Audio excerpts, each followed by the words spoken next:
Bonjour à toutes et à tous, comme chaque année depuis 15 ans, Annemasse Agglo met en œuvre un dispositif d'accueil et d'hébergement d'urgence des publics en grande précarité pendant la période hivernale. Une période hivernale qui cette année, compte tenu de la crise sanitaire, a été prolongée jusqu'au 31 mai par les élus d'Annemasse Agglomération. Avec les services de l'État, les collectivités territoriales, les associations et les bénévoles se mobilisent afin de permettre aux personnes sans domicile d'affronter l'hiver via un plan d'urgence hivernale national. Aujourd'hui, nous allons à la rencontre des personnels et des bénévoles qui accueillent tous les soirs dès 17h30 ces personnes en grande difficulté afin de leur permettre de passer la soirée et la nuit bien au chaud dans les locaux tout neufs de la Maison des Solidarités à Annemasse et de leur servir un bon repas chaud. Marine Riant, donc vous vous occupez de ce plan d'urgence hivernale au sein de Annemasse Agglo. Un petit mot sur la manière dont ça se passe et à quoi ça consiste précisément. Le plan d'urgence hivernale, c'est un dispositif qui est mis en œuvre chaque hiver par les élus d'Annemasse Agglo à la demande de l'État. C'est un dispositif de mise à l'abri des personnes sans domicile fixe. Donc on est sur un dispositif ouvert du 1er novembre de chaque année au 31 mars et qui accueille les personnes sur orientation du 115. Donc les personnes appellent le 115 et en fonction des places disponibles, elles sont orientées vers le dispositif. Alors de combien de places bénéficie ce plan d'urgence hivernale ici à la Maison des Solidarités? Donc avec ce nouveau bâtiment qui a été vraiment pensé pour accueillir ce dispositif, donc avec des meubles adaptés, une optimisation de l'espace, le dispositif se décline en deux dispositifs, j'ai envie de dire. Un dispositif qu'on appelle l'abri famille, donc qui est destiné à accueillir des familles. Donc là on a 6 dortoirs avec une capacité maximum de 36 personnes. Et puis on a ce qu'on appelle l'abri isolé pour les personnes majeures seules, donc hommes et femmes. Et là, on a aussi 6 dortoirs et on a une capacité pareille de 36 personnes maximum. Cet hiver a été un peu particulier, là, l'hiver 2020-2021, en raison de la crise sanitaire, puisque pour respecter les précautions et les distanciations, on a réduit notre nombre de capacités d'accueil. En temps normal, c'est suffisant, mais peut-être que cet hiver, ça n'était pas le cas. C'est vrai qu'on a pu avoir, en tout cas, le SIAO nous a fait remonter des demandes fortes sur le territoire. Mais après, voilà, c'est des règles sanitaires qui s'appliquent à tout le monde et on ne pouvait pas ne pas les respecter au sein d'un hébergement d'urgence où on a des gens qui partagent des repas, qui dorment ensemble dans des dortoirs. Et donc voilà, la priorité a été mise là-dessus pour ne pas engendrer de clusters par exemple. Oui, j'imagine qu'au niveau du travail, ça a quand même beaucoup compliqué les choses. C'est vrai que ça a alourdi la charge de travail pour les équipes parce qu'on est sur des protocoles de nettoyage plus réguliers, plus fréquents. On est aussi sur une distanciation, sur un port du masque où il faut être vigilant, chacun dans le groupe qui respecte bien les gestes barrières. Et puis ça crée aussi une inquiétude chez les gens, comme tout le monde, qu'il faut aussi gérer. Et les travailleurs sociaux sont là pour faire ce travail. Et puis le but, j'imagine, c'est qu'un jour, à Annemasse Agglo, il n'y ait plus de personnes à héberger, mais évidemment loin, parce que la situation économique est quand même compliquée. Oui, c'est vrai. Voilà, c'est un dispositif qui existe depuis 15 ans et il existera encore chaque hiver, je pense. Après, c'est tout le travail qu'on fait avec les éducateurs et la convention qui est passée avec l'association Ariès pour justement travailler avec les personnes pour qu'à la fin de ce plan d'urgence hivernale, quand on ferme et qu'ils quittent le dispositif, ils soient orientés vers des dispositifs adaptés pour qu'ils continuent leur parcours et qu'ils puissent un jour intégrer un logement et pouvoir redevenir autonomes.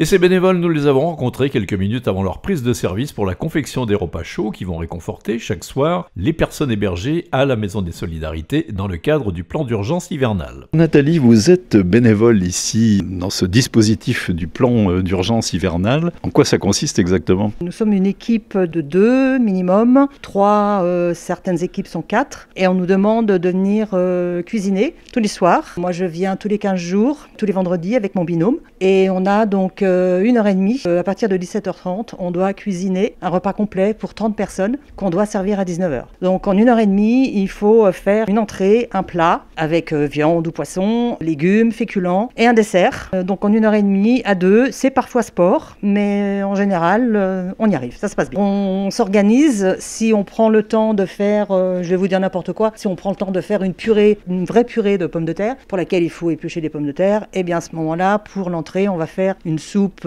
lyophilisée ou une soupe en conserve qu'on n'aura plus qu'à réchauffer. On s'adapte, on s'organise pour, dans le peu de temps, proposer quelque chose d'équilibré et complet. Les personnes qui sont accueillies ici pour la soirée, elles arrivent en général vers 17h30, c'est bien ça. En attendant, disons, de profiter de ce repas, elles ont droit à une petite collation. Oui, nous quand on arrive vers 17h30, en général la collation se termine. Donc il y a du café, du thé, du chocolat, parfois des petits gâteaux. Et ensuite, bien souvent, j'ai compris qu'ils descendaient à la douche douche ou il y a un temps calme. Certains en profitent pour lire ou pour regarder la télévision. Et à 19h, quand le repas est prêt, on descend avertir l'éducatrice qui, elle, à ce moment-là, passe dans les chambres et dit voilà, le repas est prêt, vous pouvez monter. Et à partir de 19h, 19h15, dernier carat, ils sont à table et ils sont servis. Entre bénévoles, j'imagine que ça se passe bien, il vaut mieux qu'on s'entende bien. Vaut mieux qu'on s'entende bien, surtout qu'en 1h30 pour cuisiner pour 30 personnes, il ne faut pas, avoir les deux pieds dans le même sabot. Moi, avec la mienne, c'est une dame qui est là depuis 4 ans, elle fait sa 5e année. Moi qui débute, je suis ravie d'être avec elle parce qu'elle a des réflexes que moi j'ai pas, elle connaît des choses, elle est vraiment organisée, elle, celle qui m'a guidée depuis le début. Si je n'avais pas été avec elle, je ne sais pas comment je m'en serais sortie. En général, ça se passe, je ne sais pas les autres équipes, mais en tout cas, mon binôme et moi, on est champions du monde. Ça, je rentre, alors vous n'avez pas trouvé de... Non, il n'y a pas. Il y a du yaourt. Je vais prendre plus de champignons, un peu d'anginos. C'est quoi les tomates? C'est une salade de tomates. Ah oui, donc on va les avec du thon. Ouais, voilà. Françoise, donc vous êtes bénévole ici à la Maison des Solidarités, principalement pour l'accueil du soir. C'est ma 3e ou 4e année, je ne sais plus très bien. Donc en fait, on arrive vers 17h30 et puis on est censé préparer un repas pour environ une vingtaine de personnes, voire plus, pour 19h.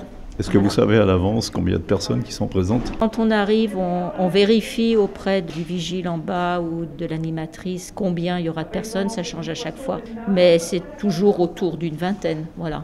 Alors comment ça se passe la préparation du repas? C'est-à-dire que vous avez un menu qui est fixé à l'avance? Alors c'est assez intéressant parce qu'en fait, si vous voulez, moi quand j'ai commencé, je suis rentrée le soir en disant à mon mari, je crois que je ne vais pas y arriver, c'est trop compliqué. Pourquoi? Parce que quand on cuisine pour soi, on décide d'un repas, on fait ses courses et puis on se lance. Tandis que là, c'est le contraire. On arrive, on doit voir ce qu'il y a et en fonction de ce qu'il y a, faut mettre en place un menu. Vous voyez, on a 1h30 pour préparer un repas, mais vous voyez, il y a quand même de la pluche à faire. Pour 20 personnes, il faut décider ce qu'on fait et puis s'y lancer tout de suite, quoi. Bon, depuis cette année, c'est vrai, depuis qu'on est à la Maison des Solidarités, on a quand même une cuisine qui est beaucoup plus opérationnelle, mais moi j'ai connu les 2 étapes précédentes où il fallait faire tout de suite chauffer de l'eau pour qu'elle soit chaude au moment voulu. Enfin, c'était un petit peu spartiate. Là, ça va quand même beaucoup mieux au point de vue du matériel. C'est dommage qu'on ne peut pas faire ces... Vous avez peur que ça passe pas? Ou alors on les fait toutes seules à côté, parce que tu sais, si on les fait toutes seules et puis qu'on faisait de la sauce à côté, c'est-à-dire qu'on peut se garder un petit peu, tu vois, c'est vraiment pas. On les coupe. Tu sais quoi, moi je vais les couper et puis on les mettra à côté. Si ça se trouve, il y en a qui vont aimer ça. Oui. Dominique, vous êtes la 2e du groupe. Vous, ça fait combien de temps que vous êtes bénévole ici? C'est la première année. La première année, d'accord. Vous avez su qu'on cherchait des bénévoles ici, de quelle manière? Alors en fait, je suis infirmière et je viens de prendre ma pré-retraite il y a 2 ans. Et puis c'est vrai que j'avais envie de m'engager différemment et pas dans le milieu hospitalier. J'avais envie d'être bénévole dans un autre contexte. Et en fait, c'est le mari d'une de mes amies qui travaillait avec moi qui m'a dit qu'il recherchait des bénévoles. Voilà. Toujours au service des autres, alors en fait. En tout cas, oui, c'était un manque pour moi aussi de plus agir au niveau social. Alors la cuisine, là c'est votre 2e métier bénévole. C'est quelque chose que vous aimez bien? Alors, je suis seule maintenant, donc c'est vrai que je cuisine peu, mais c'est aussi très valorisant, je dirais, de préparer à manger. Déjà, on passe entre bénévoles un très bon moment. C'est un peu le défi aussi à chaque fois, qu'est-ce qu'on va leur préparer. Et puis, on a tellement de reconnaissance après avec des plats maison. Alors tout à l'heure, je posais la question à votre collègue, mais elle venait d'arriver, donc elle ne savait pas encore ce que vous aviez préparé ce soir. Maintenant, vous avez une petite idée? Donc là, en fait, on a vu qu'il y avait des champignons frais. Donc en entrée, je pense qu'on va faire une salade de tomates. Et après, on va faire donc des cuisses de poulet à la crème, au curry. Parce qu'on avait déjà fait ça il y a 15 jours et ça avait été très apprécié. Puis on va mettre les champignons avec la crème. Et puis en légumes, on va voir, je pense, du riz parce que c'est quelque chose qu'ils aiment beaucoup aussi quand il y a de la sauce pour accompagner. Vous dites que les gens sont reconnaissants. Ouais. J'imagine qu'il ne reste plus rien dans les assiettes le soir. Non, on prévoit même assez large. C'est vrai qu'en période hivernale, ils ont très froid. Donc ce qu'ils apprécient beaucoup aussi, c'est la soupe de légumes. Les betteraves, je les fais en petits carrés ou je les fais en tranches? En petit carré, moi je pense aussi. On essaye toujours de faire quelque chose de plaisant, quoi. Quand on est plus nombreux, qu'on a le temps, on essaye de faire des gâteaux, des choses comme ça. Pas juste de faire à manger, faire quelque chose qui soit goûteux aussi. Des fois on échange des recettes avec eux. Ouais, des fois, oui. Il y a une dame une fois qui, je sais plus, j'ai un dessert, elle a dit oh ça me rappelle tellement le dessert de ma maman. Jacqueline, vous êtes la troisième du groupe Oui. de ce soir. D'habitude, on m'a dit que vous étiez 5, mais là, vous êtes 3 ce soir. Oui. Donc, c'est quelque chose que vous faites depuis longtemps aussi? Non, moi c'est juste depuis cette année, depuis cet hiver. C'est une amie qui m'a proposé de venir. Donc, vous aviez une amie qui était déjà Qui bénévole. devait être là ce soir et qui n'est pas là, qui avait un empêchement, oui. D'accord. Et donc, une expérience que vous allez renouveler. Oui, sans doute, oui. Je vous ai vu en train d'éplucher des champignons. On a un petit peu effleuré le menu tout à l'heure avec Françoise. Le dessert ce soir, c'est quoi? Je ne sais pas, on n'a pas encore décidé. On n'a pas encore décidé là. Et la cuisine, j'imagine que c'est quelque chose que vous aimez bien, que vous faites souvent chez Oui, vous. oui, oui. Mais là, bon, faut trouver avec ce qu'il y a, quoi. Donc c'est pas toujours évident, mais on arrive, quoi. Voilà. Et l'ambiance dans j'allais dire dans le trio ce soir, mais généralement vous êtes un peu plus nombreux. C'est une bonne ambiance. Bon, on perd pas de temps, quoi, mais c'est une très bonne ambiance. Un petit peu speed, mais on a le temps de discuter quand même. Voilà. Oui. Bon, moi, c'est une bonne expérience. Pour la première, je suis Voilà. contente. Alors, j'imagine que vous aussi, vous êtes repartante pour la suite. Sans doute, oui. Très bien, parfait.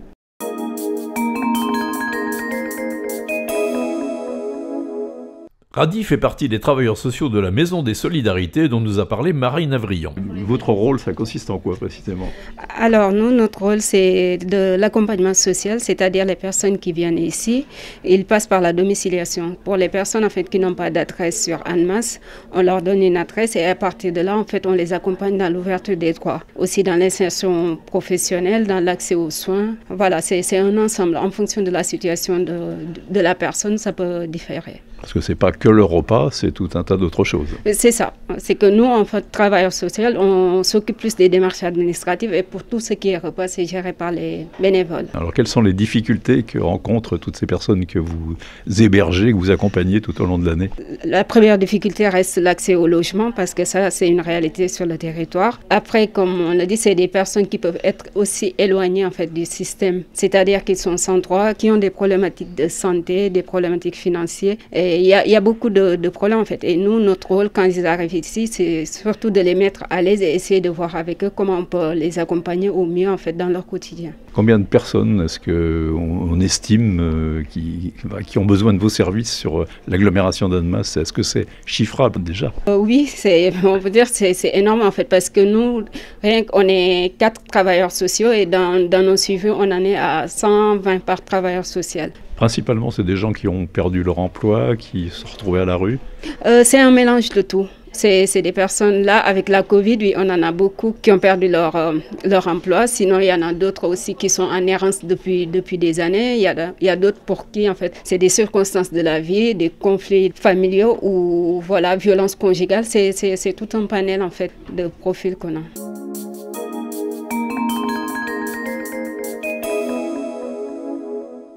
Et si les bénévoles sont indispensables pour la préparation des repas à l'accueil de nuit de l'abri grand froid durant la saison d'hiver, l'association L'Escale, qui gère l'accueil de jour à la Maison des Solidarités toute l'année, est également à la recherche de bénévoles. Michel Faure nous en parle. Michel Faure, vous êtes le président de l'association L'Escale, encore pour quelques temps, comme vous me disiez, effectivement. Combien de temps au juste?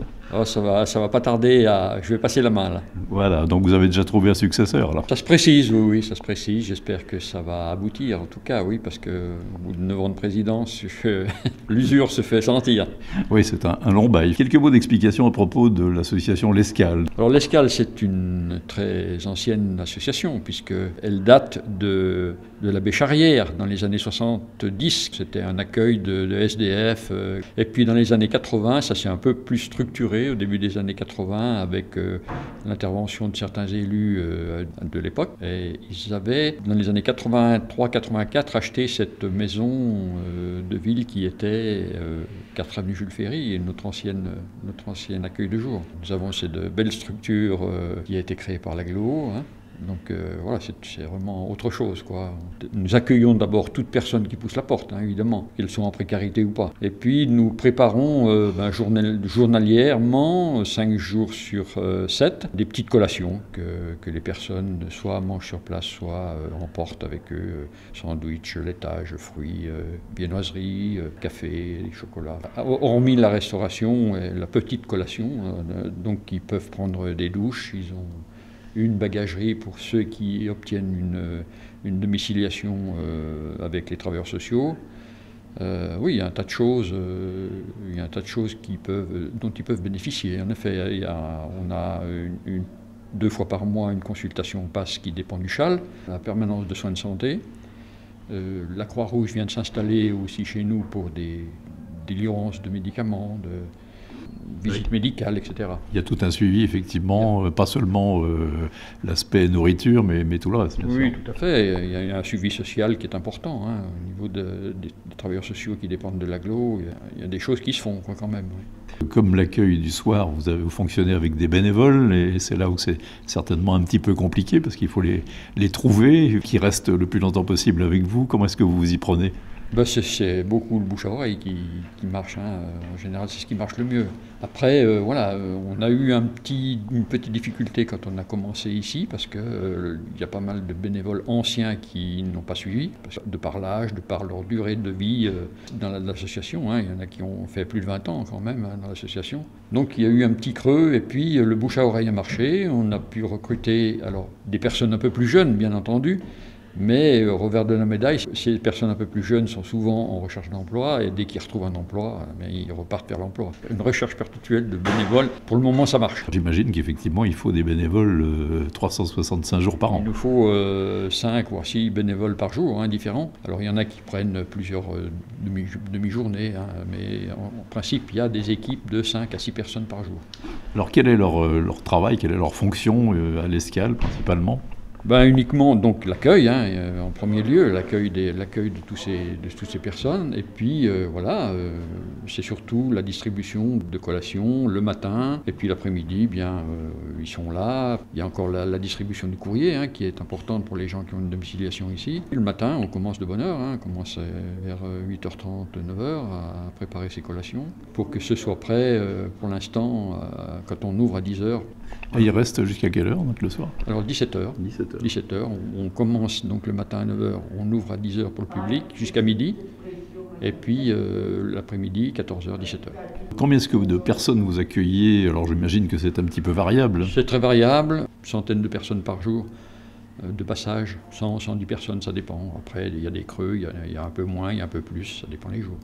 Justement, vous parliez de recherche de bénévoles. Si les gens qui nous entendent ont envie alors il n'y a pas naturellement ni de limite d'âge ni quoi que ce soit, il faut juste être disponible. Comment est-ce qu'ils vont s'y prendre pour vous joindre ? Eh bien, ils viennent se présenter, hein, à la Maison de la Solidarité, où on a des contacts téléphoniques. Donc le mieux c'est de venir.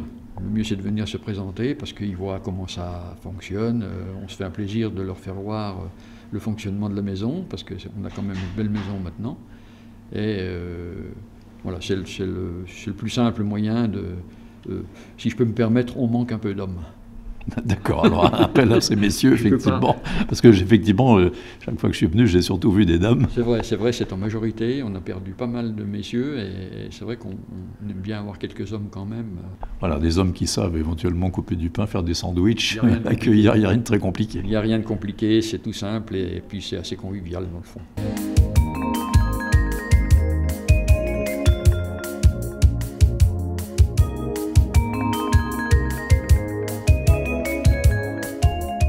Annemasse Agglo est toujours à la recherche de bénévoles pour aider à la préparation des repas dans le cadre du plan d'urgence hivernal qui sera déclenché en novembre prochain. Toutes les disponibilités sont les bienvenues, une fois par semaine, une fois toutes les 2 semaines, une fois par mois, à vous de choisir. Si vous êtes tenté par cette expérience humaine enrichissante, envoyez un mail à marine.avrillon@annemasse-agglo.fr en précisant vos motivations et vos disponibilités. Et au chapitre des remerciements, les miens iront au personnel et aux bénévoles de la Maison des Solidarités pour leur disponibilité et leur sympathie. Un grand merci également à Franck Vanelli pour l'habillage musical de ce magazine.